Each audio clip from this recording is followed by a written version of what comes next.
What it do, Bruce Juice crew? And today we got a battle against the fantasy football industry. Their rankings for the waiver wire, covering their waiver wire content, what they're putting out there, and we're going to gauge it, and we're going to put the big sites up against each other like we've been doing for the back half of the season, because this is going to help you guys out with player values, understanding the market and what your league mates are looking at when it comes to waiver wire content, who they could be potentially picking up. And this is the major sites, full-time writers, guys who are at the top of the search engine, because that's who your league mates are going to be looking at. Before we dig in today, you need to click that subscribe button right now, because we're going deeper than anybody else when it comes to covering the waiver wire.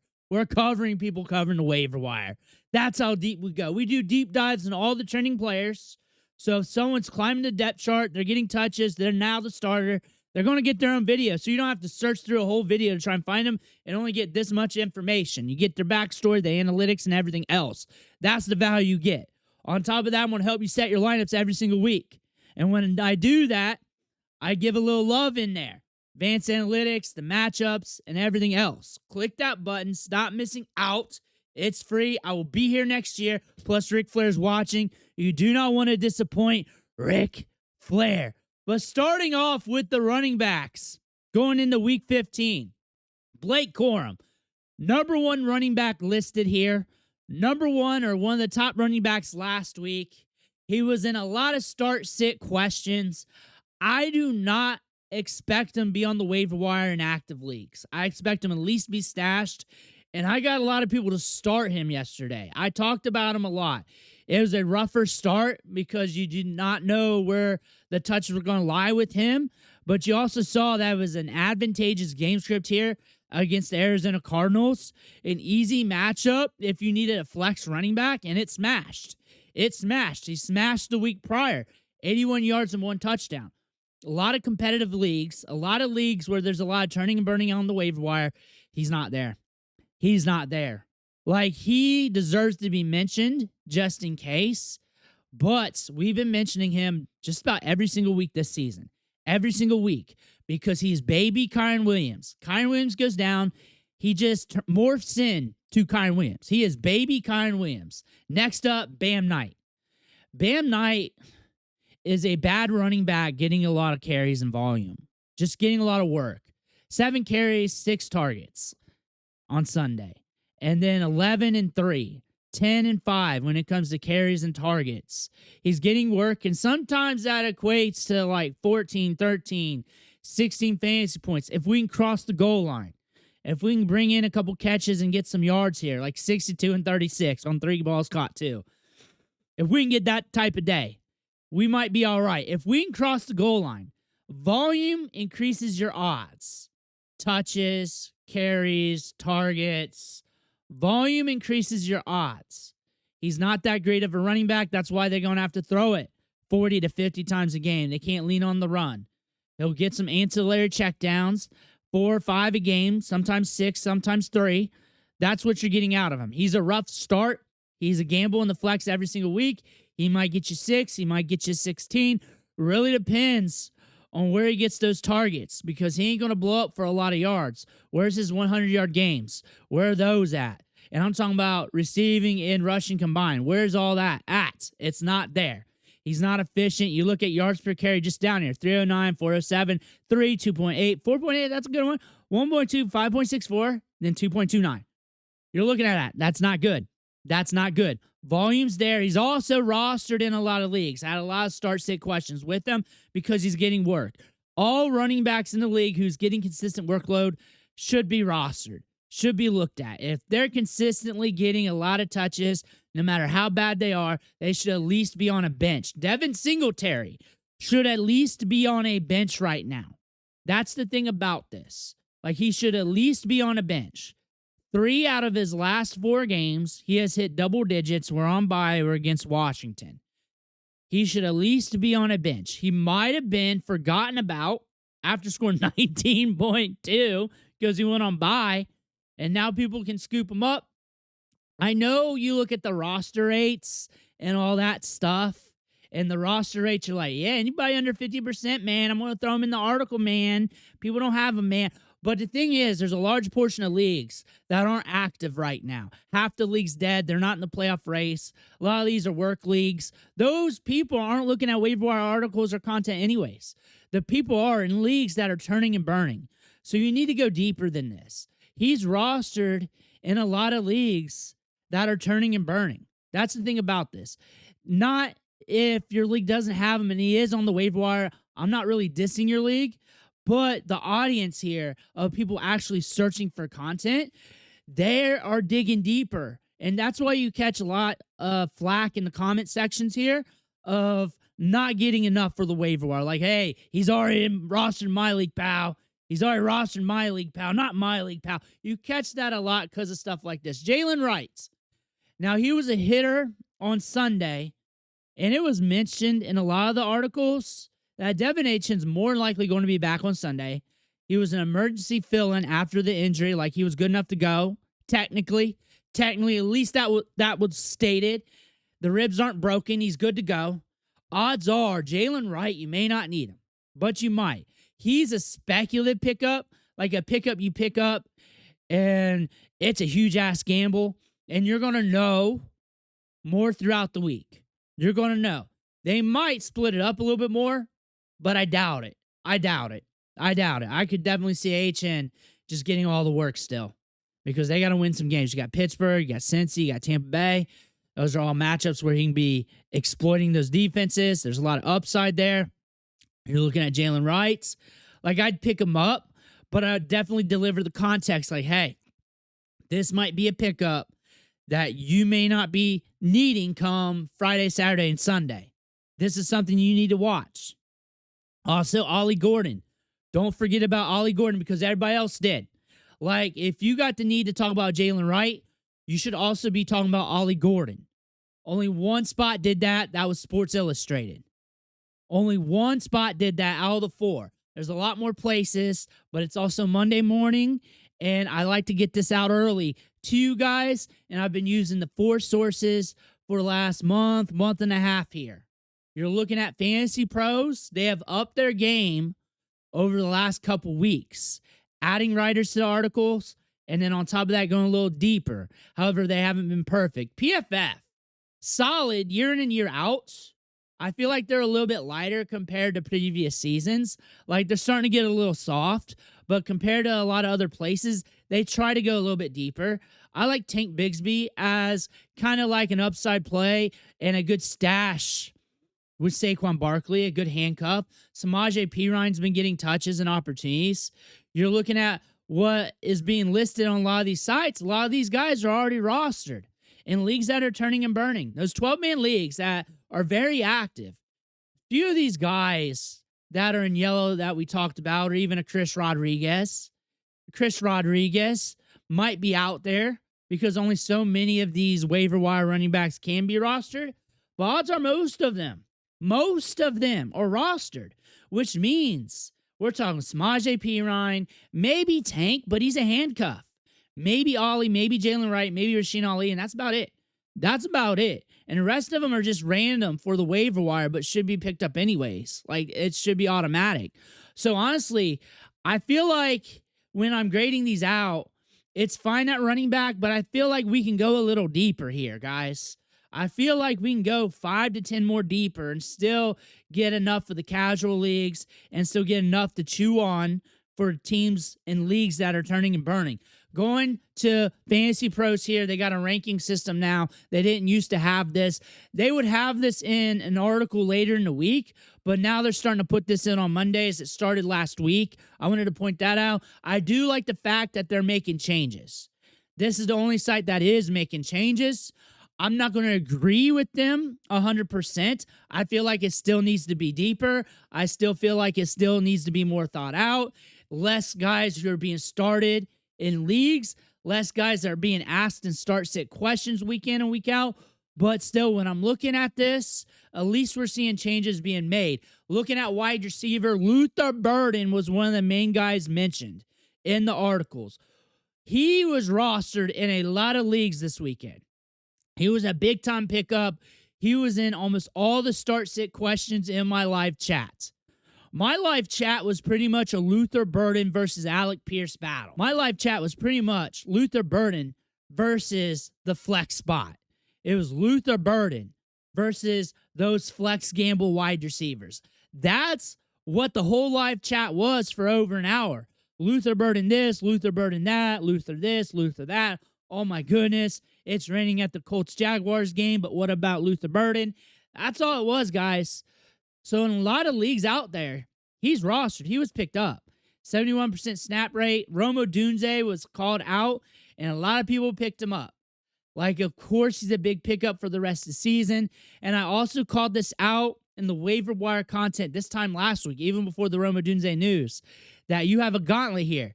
Packers, Browns, Packers. Want to throw in the Niners? Sure. You got a gauntlet here. He could be a trap. And I guessed his point total, I projected out to a T, 10 to 12. 10 to 12. I guessed that. But again, waiver wire content, fine, but he's rostered in a lot of leagues. Jayden Higgins should be rostered in a lot of leagues too, especially active leagues. You're looking at all the targets since really week 8. Heavily evolved. 8, 1, 7, 7, 9, 5, and 5. You're going to let a wide receiver like that sit on the waiver wire? A rookie, a second-round pick that's getting this type of volume in an offense that pushes it downfield. And some of these game scripts that could go nuclear. You got Arizona coming up. You got the Raiders coming up. Raiders will allow the deep ball. We saw that even with Shadur. You're going to allow that to happen? You're going to allow him to just sit there on the waiver wire? I don't think a lot of leagues are doing that. He's a good lottery ticket wide receiver that you can play the flex with, which is very rare. Him and Luther Burden. And he's been in these articles every single week. He's just a throw-in right now. He's not heavily rostered because the leagues that are done turning and burning ain't going to turn and burn to a lottery ticket this late in the season. He's a big pickup. I like him a lot. I like him as an upside play. I think he should be rostered in every league. Pat Bryant is coming along. In terms of workload. Not guaranteed. You got some potential trap games coming up. Green Bay, Jacksonville, Chiefs on the road. They're spreading the ball around. But you also got Franklin and Sutton there. And you also got R.J. Harvey. You got some guys here to eat up targets, making him very volatile. He's starting to turn it up, though. Last 3 games, 6, 7, and 4 in terms of targets. He's hovering around a 50-ish% snap share with his upside to 70% in Week 13. Pat Bryant's turning around to where you can use him as a gamble in the flex. He's a good call-out this week on the waiver wire. He'll be a good call-out for the rest of the season. You got some matchups that aren't really bangers for him, but he could materialize in a game or two somewhere down the line. The volume's trending up. I like him better for 2026, but he's also carving out a much larger role. Ryan Flournoy. This is all on the CeeDee Lamb concussion. That game was on Thursday. They got an extra day to evaluate that. If CeeDee Lamb is out, then yeah, we're pounding the table for this. If CeeDee Lamb is in, it's back to old hat. And it is what it is. So it's kind of a gamble if your waivers are on Tuesday. So you're going to have to watch the news headlines and everything else. I'm not a doctor, and even if I was, I'm not there to scan his head, so I can't really give you any relevant information outside he's got extra time to recover and go through the protocol. So this is a massive gamble. Look in here, and you'll notice one site's different than the other. And I feel like since we're in the playoffs, we're on cruise control right now in the industry. We're on cruise control right now. Like, the season's over. You made the playoffs. That's good enough. We got to drive you guys home to the championship game. A.D. Mitchell's got targets this week. Vele got targets this week. They're still getting volume. They're just going to be volatile in their offenses since their offenses are volatile. Same thing with DK. Washington, Malik Washington there under PFF. He's got some nice matchups where he could accidentally get you good production. Jack Betts should have been mentioned in all the articles. Like, he got extra targets this week. Usually that's a trend. That's letting me know, like, why aren't we going through the box scores as much, at least, or watching the games? Jack Betts should be a trendy pickup. That's something to look at here. Nobody mentioned him. Tim Patrick, that's something to pay attention to. That's also an indicator of Trevor Lawrence spreading it around in this offense. Tim Patrick should at least got mentioned one more time from these 4. I want to go to Fantasy Life. Like, how do you pay somebody full-time money and you get Luther Burden, Rashid Shaheed, and Ryan Flournoy? How do you do that? How is that possible? How is that possible? You look at all the other sites and what they're listing. So when you do this, your goal is to help people. How is that helping anybody? Luther Burden, more than likely already rostered. Rashid Shaheed, Ryan Flournoy, by proxy, that means you should be mentioning other wide receivers in that range. What makes them special compared to everybody else? And I get a lot of the other wide receivers are either rostered, outside the scope, but kind of you want to spray and pray on some of these players. Is there a player that you really love that gets you excited you want to talk about that's sitting there on the waiver wire? Like, there's so much to talk about. There's so many prospects out there that you can just talk ball on. Like, even if they're wrong or right, like you can be excited to try to help people. And that's the story that I'm getting here over from Fantasy Life. Like, we're not here to help the consumer. We're not here to give you information. Like, is this supposed to be some specialized article or something? Look at the names. What makes it special? You got Luther Burden, Rashid Shaheed, and Ryan Flournoy. Like, what's the specialty to this? What is the story here? And the story it's telling me is we're phoning it in. And I'm going to scrape together a couple names for each position, and we're going to move on to our next piece of content. And we're not here to help the consumer. That is what that tells me. If I was watching this, there are good things about Fantasy Life, but I would look through them with a critical eye right now because they're letting things go through editing that should be further evaluated. Jerry Jeudy mentioned here, he could be a guy that could randomly hit some weeks. Shedeur Sanders is pushing it downfield, and he's got some fire game scripts coming up. That should have been a mention because the Browns are starting to pop off a little bit. Sports Illustrated and PFF are my two favorite waiver wire sites. I credit Fantasy Pros for making some changes. They did have some issues a few weeks ago, I felt like, and at least they're making some changes, and hopefully we get some changes for next year, maybe even next week. Jalen Coker mentioned, Kayshon Boutte added in there. I believe he's always like on the roster bubble in a lot of leagues. Darius Slayton could give you a Christian Watson effect with the deep ball Dandy's got, bringing it downfield. But looking at Fantasy Life, this is the article I'm talking about. It's released every Monday. I would not use this as a source, but I really want to share that with you guys. I think you need to change your writer, get somebody else in there because you only got 3 wide receivers. But Fantasy Pros, I just want to show you the rankings again. They're making changes. I'm noting that. It's on video. It's on wax. I would like them to go deeper with the analysis. I would like maybe like 10 more names than this, especially at wide receiver. Moneyball plays, matchup plays. There's an article under this, but I can really have enough room on this sheet here to show you the rankings. Here's tight end. Look at Fantasy Life. Does it tell you the same story? Harold Fannin. And you're looking at Fantasy Pros here. A.J. Barner, Colston Loveland, Theo Johnson, Harold Fannin. He's mentioned twice, though. Dalton Schultz. He should be rostered in a lot of leagues, considering how hot he's been. Dawson Knox had a fire matchup, though. And we're seeing Kincaid back. Likely should have been mentioned on every article. He fired 2 weeks in a row. We're seeing volume to the tight ends. He's a gamble. He's definitely a gamble. I know it's scary to mention his name considering that because but you can also give the context. Be excited to talk about a player. Darren Waller has a nice slate of games coming up. Steelers and Cincy. I got it memorized. I talked about it so much. I'm excited to talk about those games. Right or wrong, whatever happens. Like, I'm excited to talk about those games because I know that's going to help somebody make a decision whether or not to. A.J. Barner, talked about him earlier, talked about him a few weeks now. He's always a touchdown gamble. Colston Loveland's an upside play. Mike Gesicki, like, he should be rostered in a lot of leagues. Joe Burrow's on a revenge tour right now, slinging it, does not care if it's snowing. Theo Johnson, he's always on the roster bubble at the tight end spot. You got Dart back, good upside gamble. I do not know why Ben Sinnott is not mentioned on every article, even PFF. I don't know why he's not mentioned because Ertz went down, ACL. Everybody was excited to talk about Ben Sinnott when he was a rookie. Everybody was excited about that. That's the new tight end for the Commanders. We like him. He's going to take over. He's going to take over. He's going to be the next Travis Kelce. He's going to be the next this. Oh, no, it's Gronk 2.0.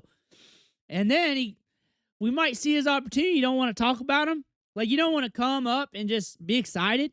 Be excited. Let somebody know or learn about a player here. That's all it is, showing love to people. But we beat the big fantasy football industry again. Undefeated week to week to week to week. Undefeated. We got the strap right here. Undefeated. We beat Big Fantasy again. Make sure you hit that subscribe button on the way out. More waiver wire content coming at you tomorrow. 20 plus deep at running back. 20 plus deep at wide receiver. What they can't give you, I will. I want to thank you for watching. Catch you on the next video.